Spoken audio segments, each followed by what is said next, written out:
ஒரு சுகந்த மனம் இங்கே வீசிக்கொண்டிருக்கிறது. ஏதோ ஒரு பழத்தினுடைய வாசனை போல் அந்த மனம் எங்களை அழைத்திருக்கிறது. அந்த ஒரு என்னவென்று சொல்வதென்று தெரியவில்லை. அந்த மாதிரி ஒரு சுகந்த மனம் இங்கே வீசிக்கொண்டிருக்கிறது. ஒரு பழம், ஆரஞ்சு பழம் மாதிரி ஒரு வாசம், என்னன்னு தெரியல. இருக்கா நல்ல வாசம் அடிக்குது இல்லை? இது இருக்குதுண்ணா, மிளகு சாரல் அந்த மாதிரி வாசம் அடிக்குது. ஒரு ஆரஞ்சு பழம் வாசம் அடிக்குது. அதான் மிளகு சாரல் இதே மாதிரி தான் வாசம் நல்லா அடிக்குதுப்பா. இங்கே தானே இருப்பாரு. உண்மையில எனக்கு தெரியுது, கும்முன்னு வருதுப்பா வாசம். நீ எதுக்குடா என்னை பார்க்குற, நான் உன்னை பார்த்துட்டுதான் பாரு அவரு. ஓ அப்படியா? ஆமாம், நீங்கள் நான் உங்களுக்கு தெரியணுமா அப்படின்பாரு. நல்ல வாசம் கமகமானுக்கு. ஐயா எங்க சாமி? என்ன மனம், இங்கே கூட உட்காந்துட்டு இருக்கலாம்.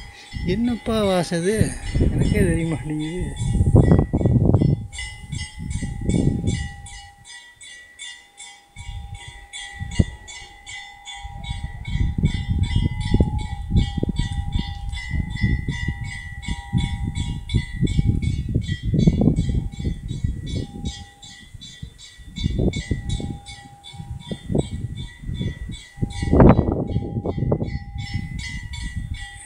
என்ன ஒரு வாசனை, கம கம கம கமங்குது.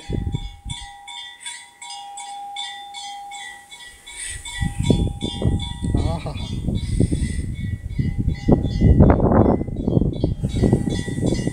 ஐயா கொங்கண தேவாய சிவாய நம.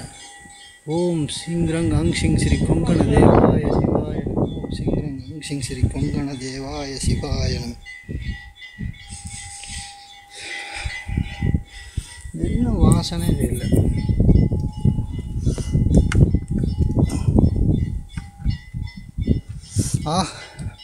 என்னையா கம கம கம கம கம கமங்குது. என்ன வாசனை தெரிய மாட்டேங்குது.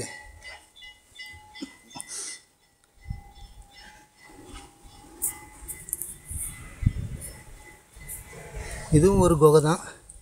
அது ஒரு சிவன் வச்சு வழிபட்ட இடம். உள்ளே படுத்துருக்கோம். போ. யார் படுத்துட்டு? இல்லை, உள்ளே இறங்கி போல ஒரு காகிதம்லாம் போட்டு படுத்துருக்காங்க பாரு, தெரியுதா? உட்காந்துருப்பாங்க, ஒன்றும் பிரச்சனை இல்லை. அட உள்ளே ஒரு இது இருக்குதுப்பா, பொங்கனரோட போட்டோ இங்கே வந்து இதா.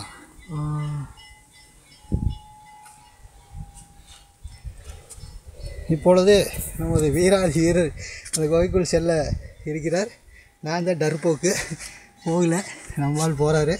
பாருங்கள், அந்த கோவைக்குள்ளே கல் இருக்குது. அது வந்து எப்படி என்னை வளைத்து உள்ளே சென்று விட்டார் என்பதை பாருங்கள். ஏன் செந்தில் எப்படி இருக்கு? உட்காந்துட்டு இருக்க மாதிரி இருக்கு. ஐயா வரட்டா? ஓகே, நான் வருகிறேன்.